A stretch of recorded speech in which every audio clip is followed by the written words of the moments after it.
Hello' everyone, আজি ভাবিলোঁ আপোনালোকক দেখাওঁ বেলগামৰ সুন্দৰ পৰিৱেশৰ লগতে মই কটোৱা দিনটোৰ কিছু অংশ। শুই উঠিয়েই দেখিলোঁ কি যে ধুনীয়া আজি বতৰটো, একেবাৰে ঠাণ্ডা।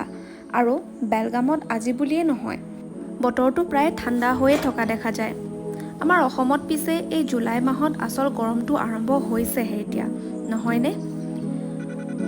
আনদিনাৰ দৰেই আজিৰ দিনটো আৰম্ভ কৰিলোঁ এগিলাচ গৰম পানীৰে আৰু তাৰ পাছত ৰঙা চাহ।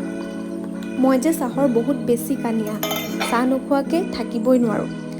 চাহৰ কাপটো হাতত বেলকনিত বহি খাবলৈ গৈ দেখিলোঁ ৰিমঝিম বৰষুণজাক নামি আহিছে। বৰষুণটো আমাৰ সকলোৰে প্ৰিয়, নহয় জানো? তাৰ পাছত আৰু কি, আৰম্ভ হৈ গ'ল মোৰ দিনটোৰ নিত্য কৰ্মবোৰ।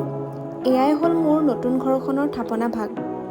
ভালদৰে সজাবলৈ বাকী আছে বাৰু, তথাপিও ৰাতিপুৱা উঠি চাকি ধূপ জ্বলাই সেৱাভাগ ল'লেহে যেন মোৰ দিনটোৰ শুভাৰম্ভ হয়।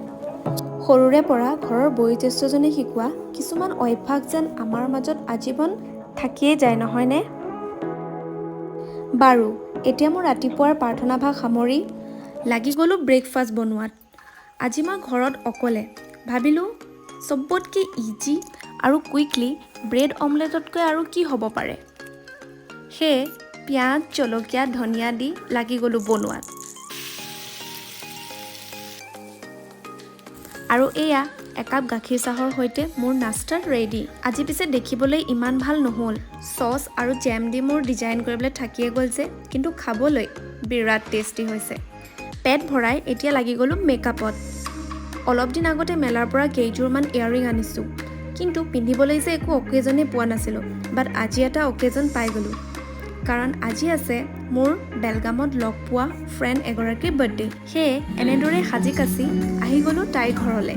তাই কেক কাটিলে আৰু আমি এটা অচম বাৰ্থডে পাৰ্টি এনজয় কৰিলোঁ।